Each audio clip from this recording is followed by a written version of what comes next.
Well, I hope you strapped on your spurs and tightened up your cowboy belt, because we're up for another episode of the Anthony and Todd Show with the album Corral 4. Yeehaw! I'm your host, Trevor, aka Kid Cudi, aka Paul McCartney's McCartneyism 3, and I'm joined by my ever-attentive co-host, my pal, my amigo, my droog, Vincent. A.K.A. Kris Kringle and Ready to Mingle, a.k.a. Taylor Swift's Exile Island. And we're back with another round of albums that have come out that we are not going to make a full-length review of, but maybe someday in 2021. Maybe one day when Vincent has more time on his hands. We'll see. We'll see.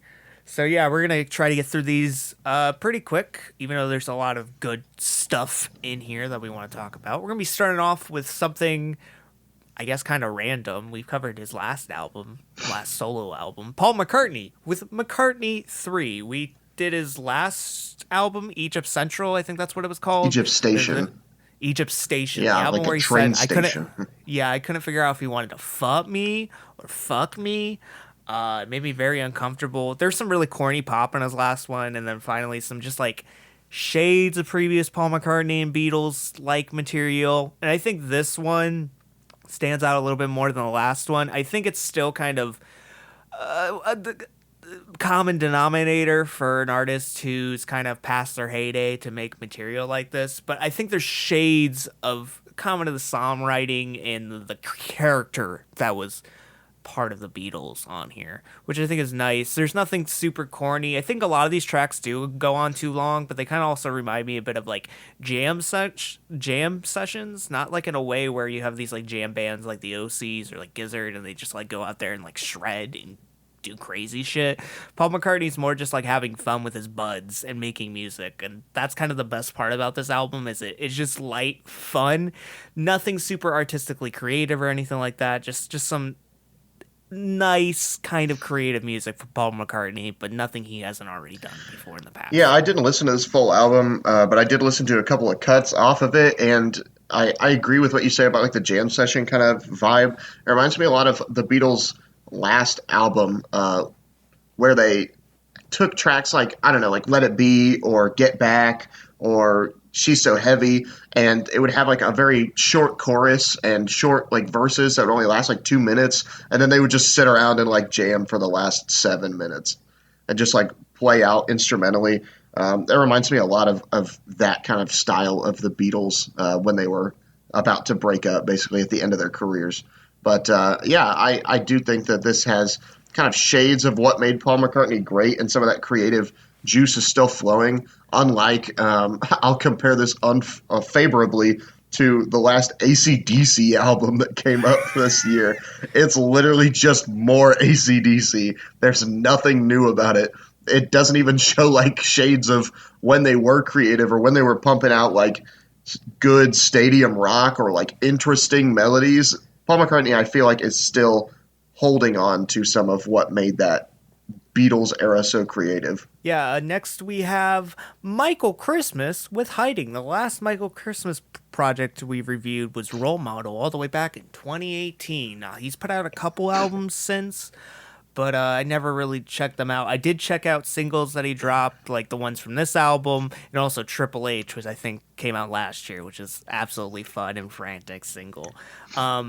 But I was really interested in this album because of the main single I heard, where Michael Christmas is just shouting out a bunch of rumors people are saying about him that are just completely stupid and complex, that he's on cocaine, that he's gay, just a bunch of random shit people say about him, that Fool's Gold signed him for like $1 million. And he's just disparaging these rumors, which I think in a really funny way. Not to mention the Carmen Sandiego inspired single artwork, which I think is hilarious. For this album, I think it's pretty comparable to like a mixtape. I don't think he really has that much grandioseness like he did on the last album. That's kind of something that made his last album kind of special, is that like the little interludes, the sketches, even like a lot of the instrumentals, they felt huge. Like they felt like these like big momentous tracks. Not all of them to a certain extent, but they felt bigger than what's on here. I like Michael Christmas' character. He's the best part of this album is his performance across this entire thing. I just think the production is a little flat. There's nothing really tying this album together, but again, the main thing you come for, being Michael Christmas himself, is the thing that shines the most, and I can't really complain about that. So it leaves me in a similar spot. I think there's something more for him in the future. He just really hasn't found it yet. Yeah, I felt like I really enjoyed the singles off of this project. I really liked I Heard. It's one of my favorite tracks of this month so far, as well as Cinder Blocks, which you just released with indie rapper darling Coda the Friend. Both of those tracks I just think are excellent, and they really just show Michael Christmas's personality. I think that's the best part about him, hands down.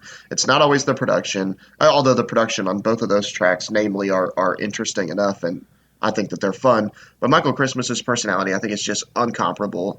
He is so funny. He's always got something to say. He's always willing to poke fun at himself, which I think a lot of rappers are like kind of afraid to do in this day and age. They don't want to come off as like a weak person. But Michael Christmas is like, yeah, whatever. Like, I heard he's gay. I heard he's hiding out somewhere. Like, I'm a big fan of Michael Christmas. Next, we have the Avalanches. We Will Always Love You. Wow, we got an Avalanches album. We didn't have to wait 10 years for it. I'm very surprised by that. Avalanches, Australian Plunderphonics group. This time around, not really Plunderphonics, more electronic, with elements of sampling, but not super intense. I think Slap Seraph said it best when we interviewed a couple months ago that Avalanches are stepping more into a realm of similar style production of someone like Jamie XX or artists of like that nature.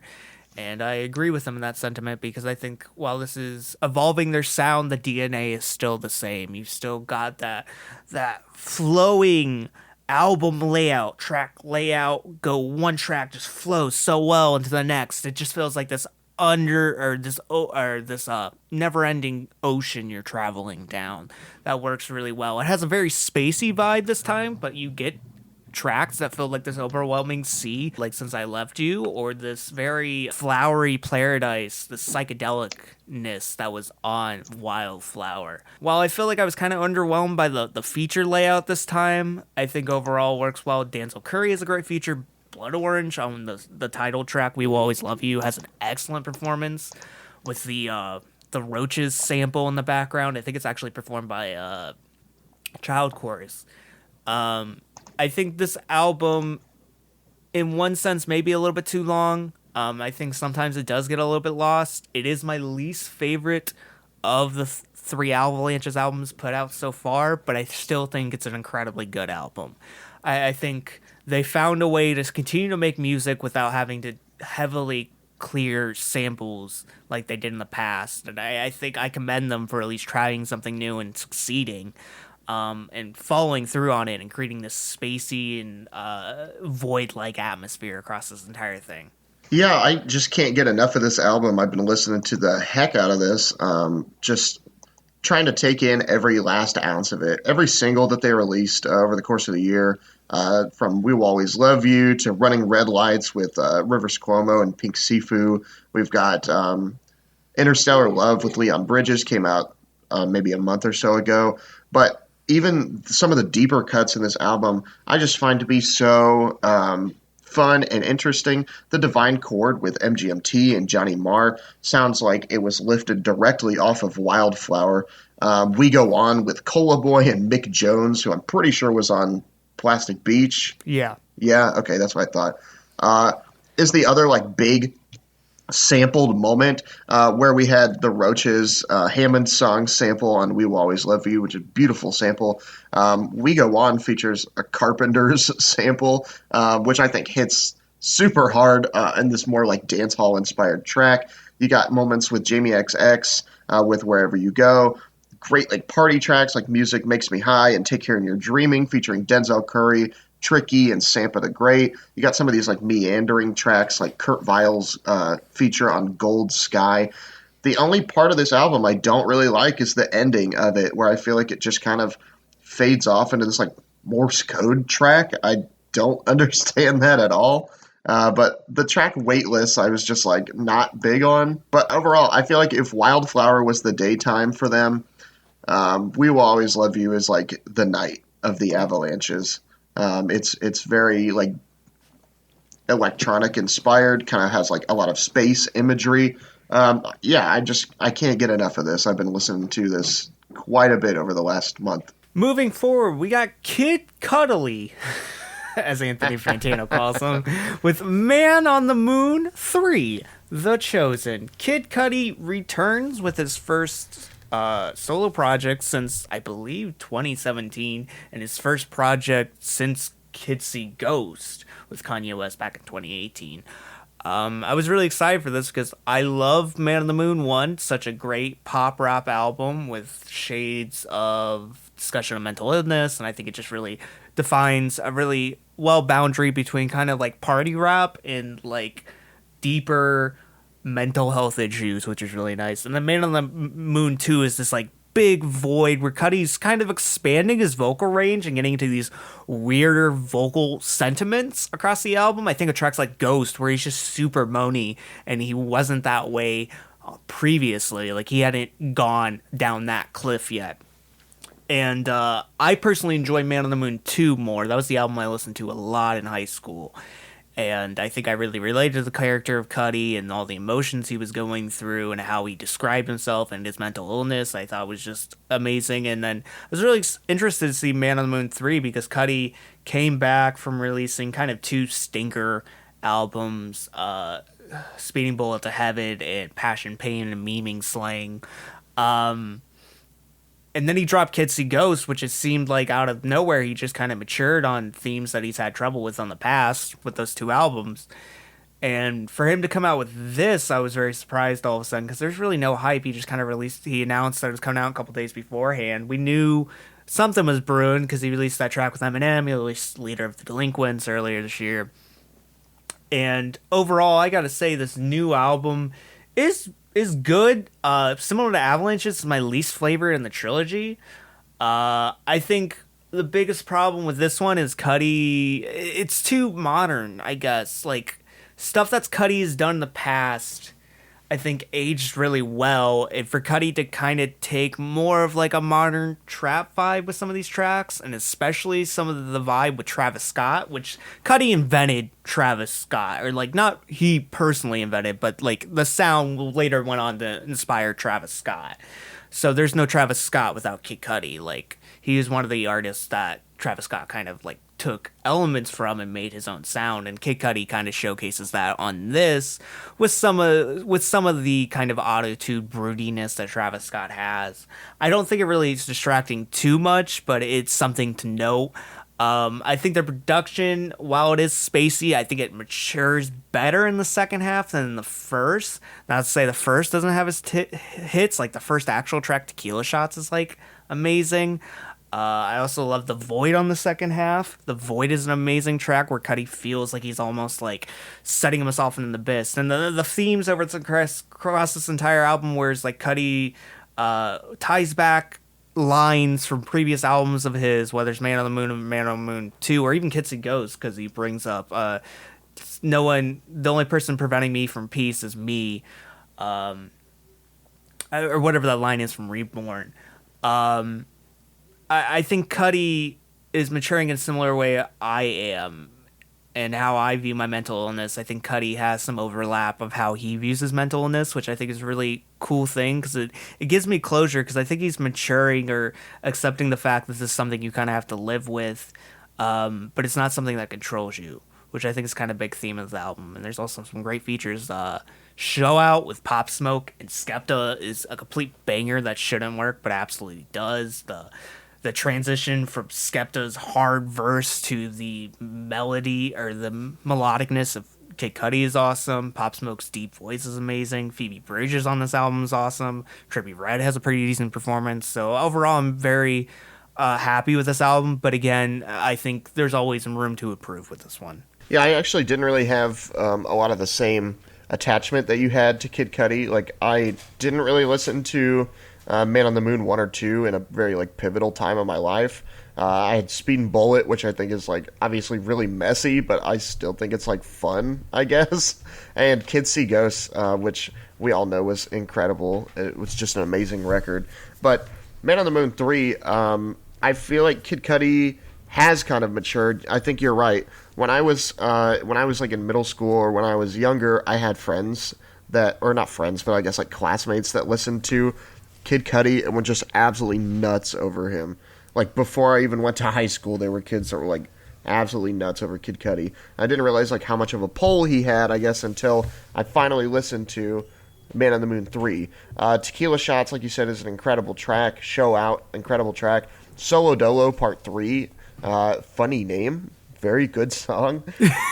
The Void explores some of the themes from Speed and Bullet, where he says he might go losing it and drive off a cliff and fall in the void, and now here he is in the void. Perhaps most prominent to me would be Cudi's ability to choose features that are going to work with him. So, like, if this was literally any other, like, rapper making some sort of big mainstream, like, comeback, they would have, like, Travis Scott on here. They would have Lil Baby and Gunna and Drake and all these other, like, random features of rappers who are popular now. But, like, I look at, like, who he chose. He had Skepta, Pop Smoke, Trippie Redd, who are all kind of cut from a similar cloth, who I think have all proved themselves in at least some way and would work with him. And then he picked Phoebe Bridgers, who doesn't really like seem like she would work well with Cudi, but I find that track to be excellent. I really think that they work well together. It doesn't overstay its welcome, and Cudi knows his own strengths and he knows his own abilities and who will work well with him. I really enjoyed this album for what it was, but I understand like why it would be kind of the weakest in the trilogy. I'm actually really surprised that he even returned to the Man on the Moon series, I guess, or Man on the Moon namesake, after making so many albums that didn't explore that, like, whatsoever. I'm surprised that he would even return to a series where he felt like he was in, like, such a dark place. Do you know what I mean? Yeah. But I'm glad that he did, because I think that it does give a lot of people closure, and I think it would give him, as an artist, a lot of closure as well. Yeah, and it's still not over. At the end, you got To Be Continued, so there's going to be a Man on the Moon 4 maybe at some point, which I find to be interesting. Moving forward, we got Taylor Swift with the 2 albums she released this year, Folklore, and the one she dropped last week, Evermore. Evermore in Folklore? Forklift operator. Yeah, Folklore and Evermore are both actually decent outings from Taylor Swift. I think one thing they both struggle with is the thing on pretty much all Taylor Swift albums I've listened to had a problem with is they just go on too long. They explore a lot of ideas, and they're just like, why are you just dredging this out? Both of them are about an hour or over an hour. I know Evermore is about that like hour range. But they just go on too long. Definitely better than Lover. Definitely better than, I think it was, what was the one she put out before Lover? Like Rumors or something? Reputation. Yeah. Definitely better than that. She does mature. I think this kind of like singer-songwriter, fake country pop stick works really well for her. I think collaborating with people like The National and Justin Vernon and Haim works out really well for her. On Evermore, I think that's the better of the two. I really like the self-titled track I really like the title track Evermore with Justin Vernon. Justin Vermon's dynamics when doing vocals shine through a lot more on that collaboration than it did on the one of Folklore, and it kind of gave me something to like think about. Is like, I think if Taylor Swift's going to continue going down this route, I want to see some more like dynamic quality to some of these tracks, and that's the thing I'm really missing. Evermore is the better out of these 2 albums. That was the one I would recommend to listen first, and if I had to pick a track to kind of get you, if you're kind of unsure if you want to listen to this, Evermore with Justin Vernon, Bon Iver is the one to go. Yeah, I think Taylor Swift's biggest problem plaguing her music right now is her inability to get over herself. Do you know what I mean? Yeah. I feel like every album and every song is like so focused on Taylor Swift as a person and the music that she's making and like who she is as an artist, But like after a while, that gets like boring. She paints herself as the hero every time, which in my opinion is like not a good quality of storytelling. And I've said that multiple times with even like real life situations. But I feel like her ability here to collaborate with the National and with Bon Iver is a huge step in the right direction for her. And I thought like she was kind of over it for a little while, but then I heard her say something about Evermore that was like, "Oh, we just felt like we were on the verge of the wilderness, and we were either going to turn back or we were going to keep writing songs." And I was like, "That is so corny. Like, just get over it." I'm pretty Just to sure that's release what the Justin album. Timberlake said during Man of the Woods. Yeah, and look how that turned out. It didn't. I was actually very surprised by the release of both of these albums after Taylor Swift has released some of the corniest songs in her discography so far. Me, is that what it was called? Yeah, the one with Brandon Urie. Yeah, the one with Brendan I Urie can't of remember Panic for at the the life Disco. of I think me. it was called Me, and then You Need to Calm Down. Yeah. I was like, why? But these last two albums, I feel like are more of an emotional like maturing for Taylor Swift. I don't think she's trying to just be like a pop princess anymore, and is kind of returning to some of her country roots, where I feel like she really shined to begin with in the beginning of her career. Moving forward, we got Phoebe Bridgers, who I call a lot Phoebe Bridges. I don't know why I make that mistake so much. If I called her Phoebe Bridges during the Cudi review, I'm sorry. I keep on making that mistake for some reason, even though I know it's wrong. With Punisher. Punisher, very praised album this year. I saw a lot of ads for it to start off. I really didn't know. I knew Phoebe Bridgers. Like, I knew she was part of that super group with, fuck. Oh, what's his name? Lucy Dacus. No, she's part of two super She's groups. okay. So she's with that like country club. What are they called? Community Center with Yeah. Connor Oberst, Yeah. and then she's with Lucy Dacus and Julian Casablancas. I don't remember the other guy's name in Boy Genius. Yeah, no, and I was interested to see with so much attention on her for this album how it would pan out. And it's a very like mature, naturalistic album. Something that we've reviewed I can kind of compare it to is that first Soccer Mommy album, Clean. I think it's pretty similar, but I think this one is not really as much as trying to discover itself, more as just kind of to hit you with an emotional punch, which is pretty nice. I think there's definitely room to grow, because I think while I like moments like Kyoto, I think they kind of stand out like Store Fun, because there's nothing quite like that on the album. It's probably like my favorite track. I just think it's a fun little pop tune, but there really isn't like anything that breaks the formula for a lot of it, even though the formula's good, and I understand why she wouldn't want to break it, because if it ain't broke, don't fix it. But I feel like there needs to be more diversity to the track lineup and the quality of tracks, or there needs to be more diversity to the production across this entire album, in my opinion. Yeah, I would have to agree about the production not really changing over the course of the record. Obviously, the lyricism is really where Bridger shines. Her ability to tell stories and swap between like the very literal, like things that actually happen to her, and things that are like more figurative are. I think that's one of her biggest strengths. Take a look at like Garden Song, where she's talking about like very real life things, and then says, "Yeah, and there's like a skinhead buried in your garden." So, like, I mean, I hope that that's not true and she didn't murder somebody, but, and confessed it right there on a song. But it was a skinhead, so it's okay. Yes, yeah. But, yeah, I feel like her lyricism is the shining point of this entire album. She tells some really great stories, and I really like this album and everything that it accomplishes. But, yeah, I have to agree, like, Kyoto is such a shining moment here. This belongs in literally any indie film on the face of the earth, and maybe Scott Pilgrim.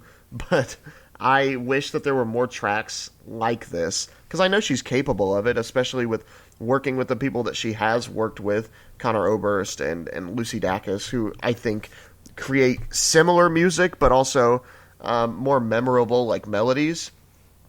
sometimes Phoebe I feel like is a little meandering on these tracks, and just kind of lets her lyricism speak for itself instead of like the actual music that she's playing.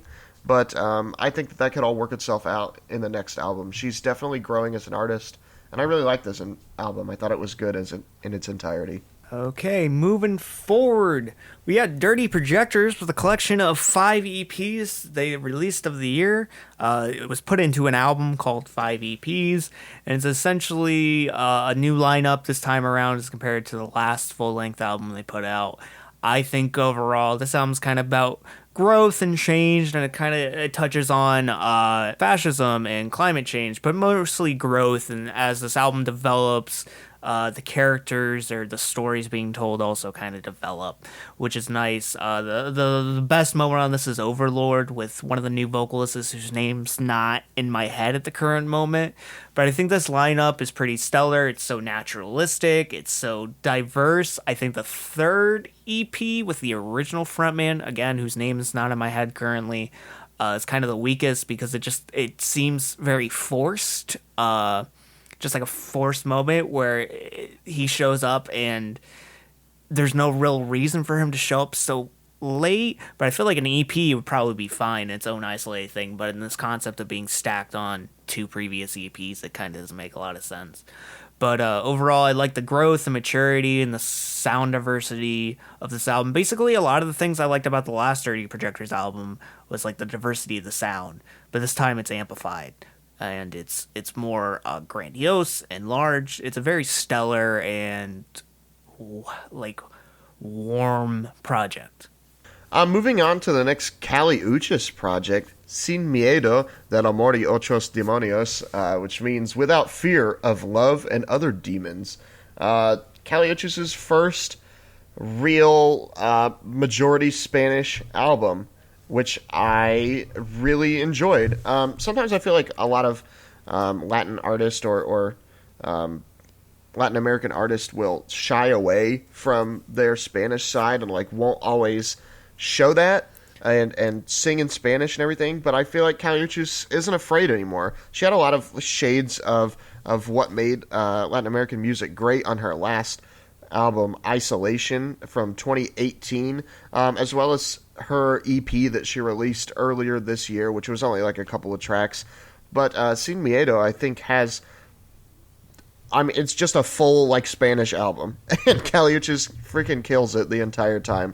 From tracks like Fue Mejor with Party Next Door, Aquí Yo Mando with Rico Nasty. There's some really kind of slowed down tracks that I also enjoyed on here, especially like towards the end, like La Luz, Angel Sin Cielo.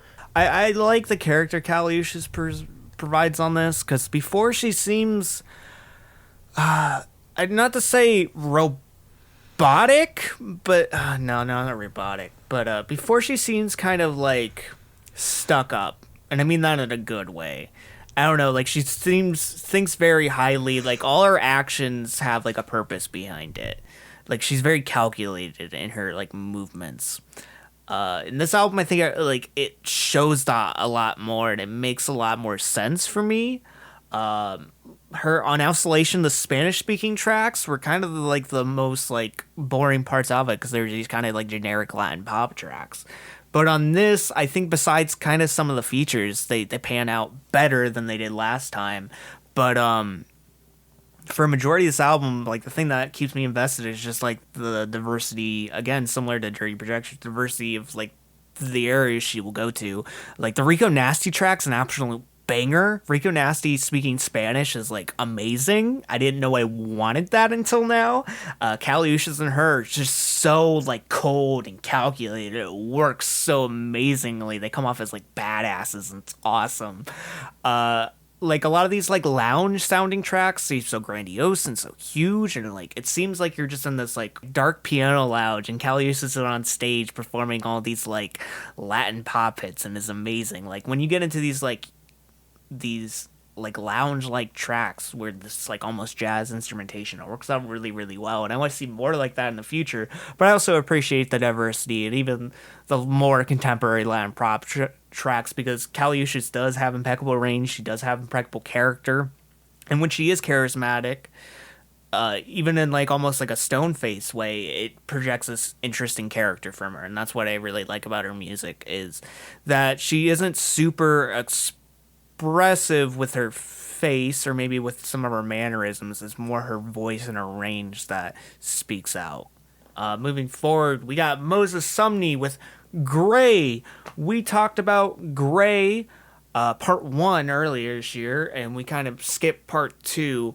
But this is gonna be more talking about part two. But overall, as a whole, it's an amazing record. I really love this record, but I think it was stupid for it to split into two parts. Like I thought it was gonna be more uh heavier on the second half, and it really wasn't. I think it was kind of spaced out. Still, Moses Sumney is providing good vocals. He's expressing himself. Like that's the whole entire theme of this album's expression. It's expression and creativity and just like a portrait of a character. That's what Grae is, and that's what like makes it so excellent. Is just Moses Sumney able to find a way to express himself with such beauty and romanticism, and it's amazing. Just listen to Me in 20 Years, and just his voice, his heartbreak that comes out is excellent. But the second half, like, it doesn't really hold a candle to the first. While Me in 20 Years is the best track, the second half, it doesn't keep your attention as much as the first. It combining the two works out really well, but this album could be so much stronger. I think if it wasn't as front loaded as it was. Yeah, I think that's my main gripe about this album was the fact that it was split into two parts. I don't understand really why he did that. Maybe it was just to sell more units or because the second part wasn't done. But this is front loading at its greatest. There are some really great exploration into Sumney's character, especially on the first half of this album. But yeah, after we get into the second half and we're past tracks like Cut Me, or past tracks like Conveyors and Boxes, we are on to kind of more generic pop stylings or generic R&B stylings from Sumney. That's not to say that he is not an incredible vocalist. I would actually compare this favorably to the last Serpent with Feet album, but with more substance. Do you know what I mean? Yes, that's a very accurate comparison. Yes. I think Moses Sumney shows a lot more character than Serpent with Feet does, and he explores a lot of themes. There's a ton of themes that are explored across this entire album, from just being like a cog in the machine, to moving towards more gender identity and sexual identity, and losing a partner or gaining a partner. There's a ton of different stories and themes being told here, to a point where I think part two feels a little messy because of that. But I definitely agree with you. I think this is a great album from start to finish, even when the second half starts to drag and the first half is kind of it gains a lot of momentum and then just falls off immediately as soon as the second half starts. But yeah, I think Moses Sumney is definitely a character to look out for. Also, as a side note, we talked about how many people worked on this album yesterday. I just thought that was really interesting. There's tons of engineering and production from all sorts of different guests. Rostam is on here, he's prolific at this point. Mac DeMarco and One O Tricks Point Never both did production on here. I just find it really interesting how many people Moses Sumney worked with over the course of this album, despite not really being that prolific of an artist at this point in his career. Yeah, very surprising. Moving forward, we have Terrence Martin, Robert Glasper, Ninth Wonder, and Kamasi Washington, Dinner Party, with the album Dinner Party. We're also going to be talking a bit about Dinner Party and dessert, because you got to also have dessert after dinner. I enjoyed this on my first listen, but I also thought it was kind of lacking until I listened to it again a couple days ago. Then it kind of clicked. The first half of this album clicked because I really enjoyed the last two tracks on this. I think they're both super fantastic. Freeze Tag is an amazing moment that came out just the right time. Just this brilliant performance. But I think overall, like the chemistry between these four made more sense on my like most recent listen of this, because I think it played out just like the bite-sized listen worked out a lot more recently than I gave it at first. It's kind of a sleeper hit in some sense. Like you gotta let it grow on you a little bit over time, but chemistry between these four guys is good. Ninth Wonder's chopping, Kamasi's sax, like those are going to be timeless forever. They always deliver good performances, and Terrence Martin, Robert Glasper, they're no sleepers either. No, definitely. All four of these guys, I feel like, are just such timeless artists. Like they will create music that I think can be enjoyed basically forever. Terrace Martin, Robert Glasper, both incredibly, I believe they're classically trained musicians. Just amazing work on here. Ninth Wonder is probably the youngest or like young buck kind of wild card pick here because it's just like a sole producer. But I think that Ninth Wonder does an incredible job with like some of the more hip hop inspired moments on here, such as "Love You Bad." Like the drums that play out here are incredible. And Kamasi, who for some reason is a feature on every one of these tracks, despite being on the album cover. I just love his sax stylings. He's such an incredible musician. And I mean, you're right. All of these tracks are such like little bite-sized bits of soul and R&B music done incredibly well and incredibly tightly. We don't even like delve into verses on the majority of these tracks, especially with vocalist Felix, who you may know from No Name's song 31, released New Year's Day of 2019. That's probably the first time I had heard of Felix. But these tracks are literally just like a chorus and improv stretched out over the course of like a couple of minutes, which make for some really interesting and like tightly wound tracks. They work like clockwork so well.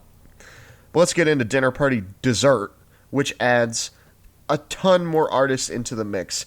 You've got Felix returning for vocals on the majority of these, but you've also got Tank Ball from Tank and the Bangas on From My Heart and My Soul. You've got Punch and Bilal, Herbie Hancock, a legendary musician, Rhapsody, Corday, formerly known as YB and Corday, on Freeze Tag, does an excellent job, and Snoop Dogg with narration on the last track, and Alec Isley. Just some really incredible picks here, and some really timely picks here as well. We're moving forward. We're going to the last two projects we're going to be talking about today. One we've been meaning to talk about for a while. It's such an amazing project, but we just never got around to it. 1,000 Gecs, or 100 Gecs. 1,000 Gecs in the Tree of Clues. 100 Gecs put out their debut album last year, consisting of the duo Laura Les and Dylan Brady. 100 Gecs, or 1,000 Gecs, the album was considered to be one of the most surprising and strange, but also fan favorites of last year. Even though I thought it was kind of a starting ground, a building moment for a lot of these hooks, a lot of these choruses, a lot of these instrumental or a lot of these production moments. I felt like the best track was Money Machine and 800 Decibel Cloud. I thought those were the two tracks that really delivered, and everything else kind of just felt like starting points. Whereas this, a remix album of 1,000 Gecs in the Tree of Clues, is absolutely amazing, full of ridiculous, huge amount of features and collaborator remixes. Truly finished the album that was 1,000 Gecs, in my opinion. The only tracks that really don't deliver, in my opinion, were the ones that were finished on the last one, 800 Decibel Cloud and Money Machine. But even their remixes on this are still really good. But tracks like Ringtone remix with Charlie XCX, Rico Nasty, Caro Benito, 745 Sticky with Injuries Reserve, Hand Crusher by a Mallet with Fallout Boy of all people, a Stupid Horse with Girlfriend of the Year, and then you also got like features from like Tommy Cash and Hannah Diamond, Little West and Tony Velour, like this vast, and not to mention Black Dresses, this vast array of features that expands this kind of like realm from like hyper pop kind of into pip pop to in rock. It's just like very dynamic, and not even to mention, I forgot to mention, Dorian Electra on this thing is completely fun and out of control. Yeah, I just think that this album was incredible. I think that any remix album should serve to only improve on what has already been established without like changing the meat of it. Do you know what I mean? Yeah. Like I just talked about Dinner Party Dessert, which I think only stood to add on to the original Dinner Party. The remixes here only stand to add to the original Thousand Gecs track. Laura Les and Dylan Brady knew what were good tracks on 1000 Gecs. They knew what were fan favorites. They knew what they knew which tracks were already like close to complete. Like you mentioned, Money Machine only has one remix on here. 800 Decibel Cloud only has one remix on here. But some of like dare I say weaker moments on the original Thousand Gecs, they really work to beef up a lot and make into full-length tracks. And I really love that they chose artists that are kind of like similar to them, like Charlie XCX and Dorian Electra, and kind of that hyper pop, so to speak, genre that I think Spotify just made up and everybody hates on for some reason, but I think stands to actually provide meaning to a lot of these different artists now. But they also branched out a lot into people that I think kind of just believed in their music in a sense. Do you know what I mean? Yeah. Fall Out Boy and Rico Nasty, I feel like just believed in 100 Gecs and they believed in what they were doing and they hopped on the remix for this and helped them to create a better track. To me, that's like the perfect example of helping out an artist. 100 Gecs came onto the scene with an album that like wasn't perfect. It wasn't even close to perfect, and in some ways it was kind of half-baked. But they had the chops and they had the drive to make it better. And Tree of Clues only serves to as a reminder that with a lot of help, or with even just a little bit of help and like the proper people, any artist can be like boosted up into a full into having like full tracks and fully realized tracks. I feel like Tree of Clues is what 1000 Gecs would have been had they had the money and time and proper like collaborators. Completely agree. And finally, the last project we're going to talk about, Math the Band with Flange Factory 5. Oh yeah. Matt the Band has been on my brother and I's radar for a long time, specifically their 2012 album, Get Real, especially that starter track, Positive Stress. Such a fun, frantic track, pop rock inspired, but also like, I don't know, like very chiptune inspired as well, which I think we'll see more on this album. But Matt the Band has kind of just been releasing things for a little while, and one day my brother texted me and he said, hey, have you listened to the new Matt the Band album, Flange Factory 5? It's it basically, like, without going into a ton of details here, it's like a big project that consists of like not only the album, but I think they did like a Game Boy game, which is coming out like later this month. They had an energy drink, they had a book, and then there was one other thing besides, it was a guitar pedal. And this is all serves to be Flange Factory 5, the project, I guess. I don't know. Like, I didn't really understand it, but Flange Factory 5, like the album. He said it's better than anything that Math the Band has released previously. And while that seems kind of harsh to begin with, I'm going to have to agree. Flange Factory 5 really took me by surprise. I did not think I would enjoy it as much as I did, but yeah, Vincent, you texted me the other day and you said that this whole album was kind of a mixture of like Jeff Rosenstock and Pup with Anamanaguchi, the band that did the soundtrack to the Scott Pilgrim video game. And I cannot agree they're more. known for that more. That's what they're I known guess. for, yeah. But they're like more of a chiptune artist. Yeah. But yeah, Matt the Band like delves into some of their more like punk rock kind of roots here, pop punk roots here, as well as getting into like more chiptune inspired production, which I think only makes their music like more frantic and more interesting, but without like sacrificing what Matt the Band is like actually all about. There's some really great tracks on here, like Duel of the Deer, That Thing You Don't. My favorite track on here, the ska-inspired I Get Sick. What do you think this is, a water park? I was just a big fan of what Matt the Band was trying to accomplish here, and it really took me by surprise. I did not think that they had it in them to put in an album of this caliber, But yeah, my brother was right. This is definitely the best thing that they've released so far. Yeah, it's just a very creative, hyperactive, strange mix of pop punk, 8-bit sounds, electronica, pop rock, just a bunch of blend of this just very hyperactive genres all put it together into this weird candy smoothie drink that is now the energy drink they are selling, along with the Game Boy game. Yes. And the jet airplane, the jet. I feel like the book is such a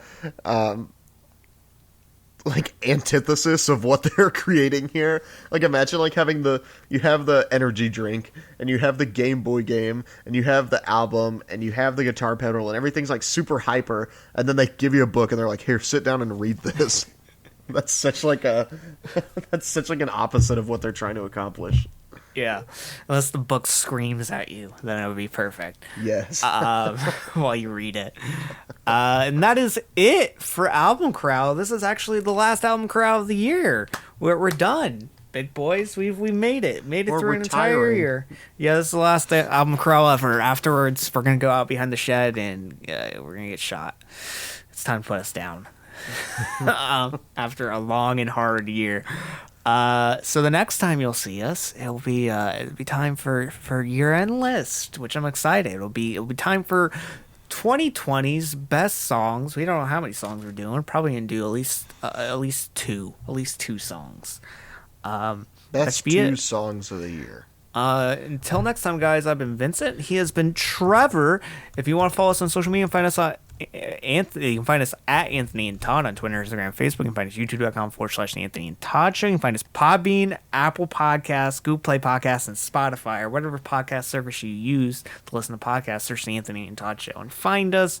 You can support us on Patreon and become an executive producer of the show, like Dustin Cox right now. He's an executive producer of the show. So if you want to support us, you can find us on Patreon, patreon.com/the Anthony and Todd Show. And until next time, guys, that has been it. For Album Corral, see you in 2021. Bye, everybody. Can't wait to review Simply Having a Wonderful Christmas Time Part 3.